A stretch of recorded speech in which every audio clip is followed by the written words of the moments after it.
नमस्कार दोस्तों, मैं सोनम जैन और आप सभी देख रहे हैं सोनम जैन की कहानियाँ। और आज की कहानी है ये तो संस्कारों की बात है।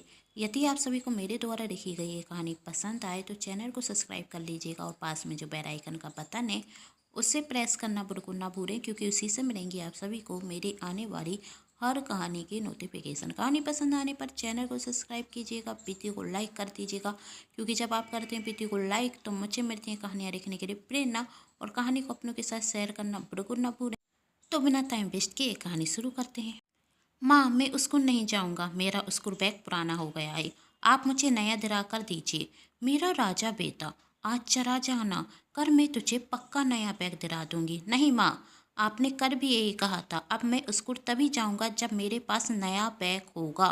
कहते हुए 5 वर्ष का राहुल वहाँ से चला जाता। तभी वहाँ राहुल की चाची आकर राहुल की माँ से कहती हैं, दीदी, राहुल तो बहुत जिद्दी होता जा रहा है, आपको उसे समझाना चाहिए। और आप यह बैग उसके लिए 1 महीने पहले तो लेकर आई थी, इतनी जल्दी पुराना थोड़ी ना हो गया। तभी राहुल की माँ भारती ने कहा, देखो पूजा, तुम अपने काम से मतलब रखो और मेरा बेटा मुझ पर गया है।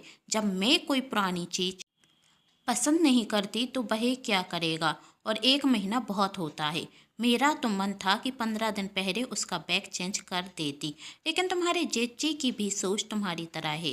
कहने रखे अभी 15 दिन ही तो हुए हैं। मेरा बेटा है, वह जो चाहे वह मुझसे मांगेगा और मैं उसे ला कर दूंगी। तुम उसकी चिंता मत करो, मैं तुमसे पैसे नहीं मांग रही हूँ। और वैसे भी मेरे पति का व्यवसाय बहुत बड़ा है, तुम्हारे पति की तरह छोटी सी नौकरी नहीं करते मेरे पति कि मैं पैसों के बारे में सोचूं। और आज के बाद मुझसे ऐसी बात कभी मत करना।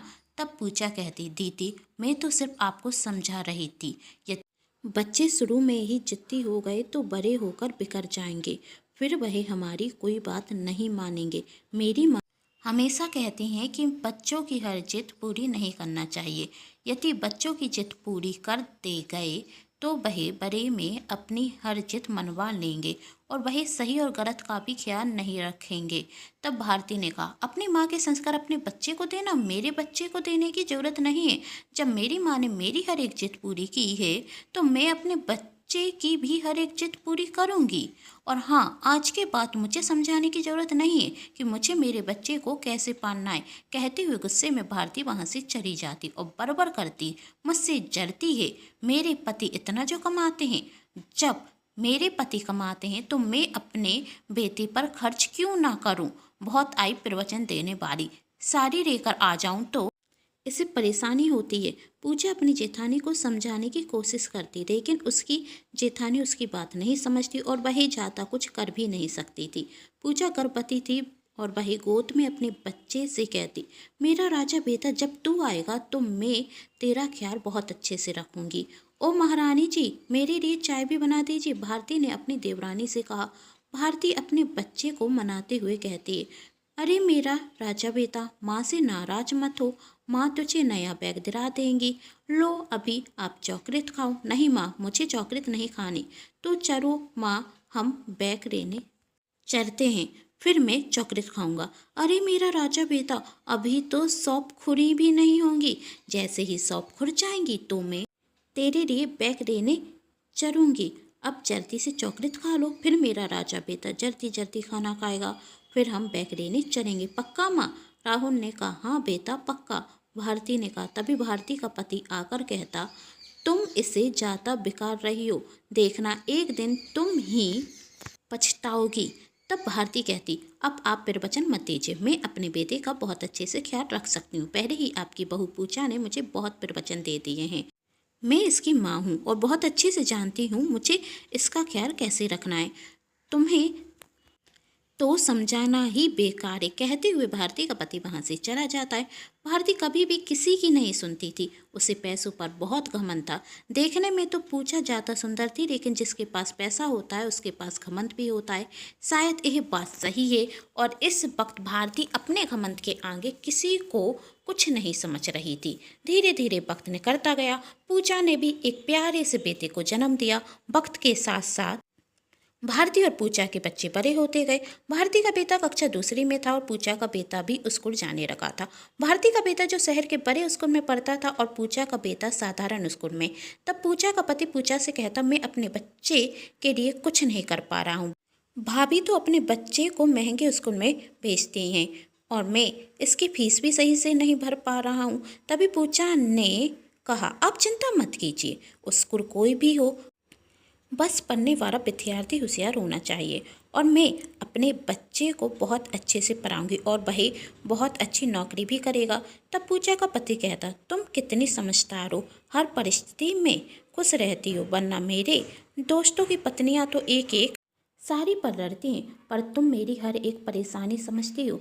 तब पूजा कहती है, मैं पत्नी हूँ आपकी, आपको नहीं समझूंगी तो किसे समझूंगी। वहाँ भारती का पति भारती से कहता, कितना पैसा है हमारे पास, फिर भी तुम दुखी ही रहती हो, जानती भी हो कितनी मेहनत से पैसा कमाता हूँ मैं, और तुम पैसे को मिटाने में लगी हुई हो, और तुम्हारी वजह से मेरा बेटा भी पैसे खर्च करने के पहले सोचता नहीं है। तब भारती कहती, अभी कितना छोटा है हमारा बेटा, वह क्या जाने कि पैसे कैसे खर्च किए जाते हैं। तब भारती का पति कहता, जानती तो तुम भी नहीं हो किस वक्त पैसे खर्च करने चाहिए। किसने कहा था तुमसे 5,000 की साड़ी लेकर आने के लिए, और राहुल के पास कौन से कपड़ों की कमी थी कि तुम उसके लिए फिर से कपड़े खरीद कर आ गई। इस तरह तो राहुल बिकर जाएगा। तब भारती कहती, तो क्या करती मैं, राहुल जिद करने लगा। उसके पति ने कहा, जिद कर रहा था तो मना कर देती क्या। तब भारती कहती, मना कर देती तो मेरी सहेलियों के सामने क्या इज्जत रह जाती। तुम्हारी झूठी इज्जत के खातिर कहीं हमारे हाथ से हमारा बेटा ना निकल जाए, भारती के पति ने कहा। तब भारती ने कहा, तुम तो बस कंजूस ही रहोगे, लेकिन मैं आपकी तरह कंजूस नहीं हूँ। जहाँ पूजा का पति पूजा के शांत स्वभाव से खुश था, वहीं भारती का पति उससे परेशान था। इसी तरह समय निकलता जा रहा था। भारती का बेटा अपनी पढ़ाई पूरी करके बड़े शहर में बड़ी कंपनी में नौकरी करने चला गया और अभी पूजा का बेटा अपनी पढ़ाई कर रहा था। कुछ सालों बाद पूजा का भी बेटा उसी कंपनी में नौकरी करने लगा जहां भारती का बेटा नौकरी करता था। पूजा का बेटा उस कंपनी में भारती के बेटे से छोटे पद पर नौकरी करता था। भारती का बेटा सीनियर था। पूजा भारती के बेटे अपनी अपनी नौकरी करने लगे थे। भारती का बेटा भारती को महंगे महंगे उपहार बेचता, जिसे देखकर भारती पूजा को चिढ़ाते हुए कहती, कहने को तो हम दोनों के बेटे एक ही कंपनी में नौकरी करते हैं, पर देखो तो मेरा बेटा मुझसे कितना प्यार करता है, मुझे महंगे महंगे उपहार देता, और तुम्हारा बेटा तो तुम्हारे लिए साड़ी तक खरीद कर नहीं रहा था। बेचारा लाएगा भी कैसे। मेरा बेटा बड़े आदमी का बेटा है, इसलिए उसकी सैलरी भी बहुत ज़्यादा है, और तुम्हारा बेटा मुश्किल से 25,000 रुपये कमाता है, बेचारा अपना ही खर्च नहीं चला पाता। पूजा को ये सब बातें सुन अच्छा नहीं लगता, लेकिन वह चुप ही रहती है। इसी तरह 2 वर्ष निकल गए। दोनों ही बच्चों की शादी हो गई।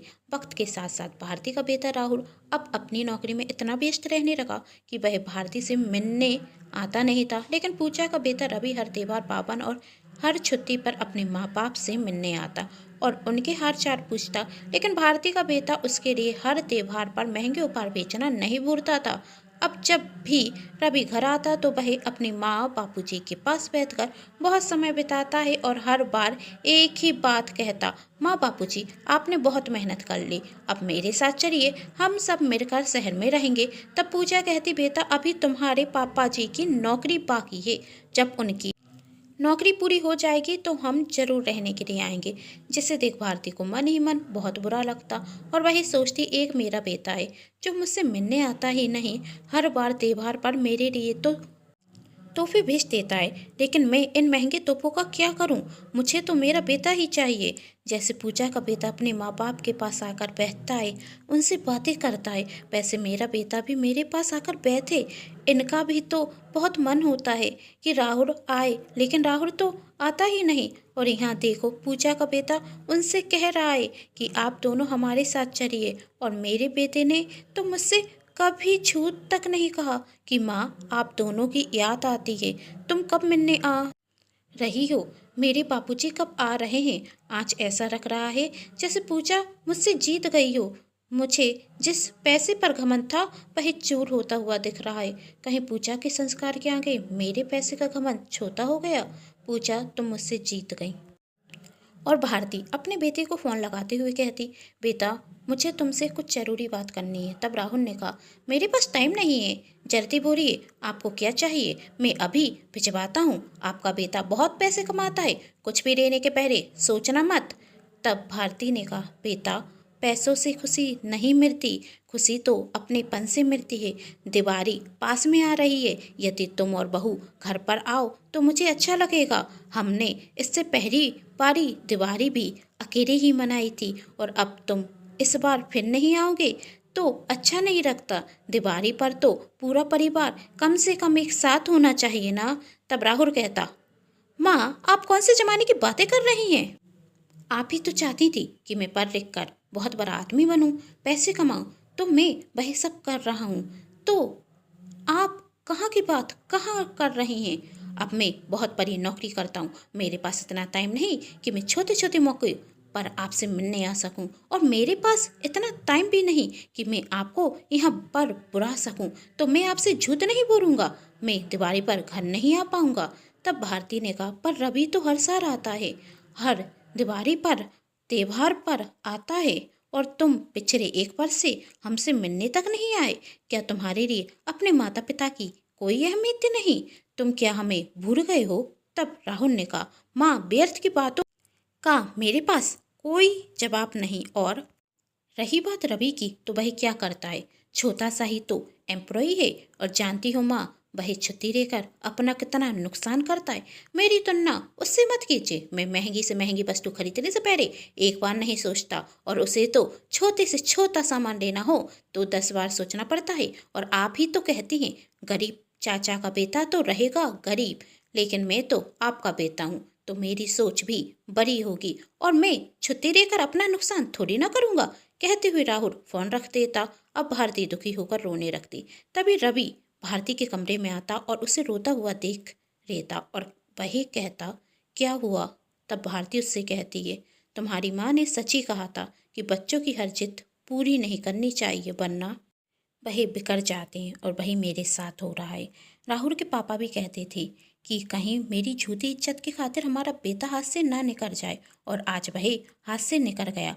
वही मुझे महंगे तोहफे देना तो नहीं भूलता, लेकिन कभी भी उसके पास इतना वक्त नहीं होता कि वह हमें फ़ोन रखा कर यही पूछ रहे कि हम कैसे हैं। यह सब बातें बाहर खड़ी हुई पूजा भी सुन लेती है। और जब रवि इस बार नौकरी पर जाता तो पूजा रवि से कहती, इस बार मेरा एक ही नहीं, दोनों बेटे एक साथ घर में आने चाहिए। रवि अपनी माँ की बात समझ जाता, और वही जब नौकरी पर जाता तो राहुल से बात करता, उसे समझाने की कोशिश करता, और रवि के बार बार समझाने पर राहुल को भी यह बात समझ में आ जाती कि अपनों की खुशियाँ पैसों से नहीं, प्यार से मिलती है। और वही नए साल पर रवि के साथ घर आता। भारती अपने बेटे राहुल को देखकर बहुत खुश होती, और वह पूजा से कहती, सच में तुम्हारे संस्कार ही हैं कि मुझे मेरा खोया हुआ बेटा वापस मिल गया। तुम्हारा बेटा तो तुम्हें कभी भूला ही नहीं था, लेकिन मैं तो अपने बेटे को खो चुकी थी। आज तुम्हारी वजह से मेरा बेटा मेरे पास है। तब पूजा ने कहा, भाभी मैंने तो राहुल को भी हमेशा अपना बड़ा बेटा माना है, और मैं अपने दोनों बेटों को एक साथ देखना चाहती थी, और रवि को मैंने यही कहा था। और रवि इस बार अपने भाई राहुल को भी साथ में लेकर आया, और अब हमारे जब दोनों बेटे एक साथ हैं तो हमें रोना नहीं चाहिए और खुशी से रहना चाहिए। भारती ने मुस्कुराते हुए हाँ कहा।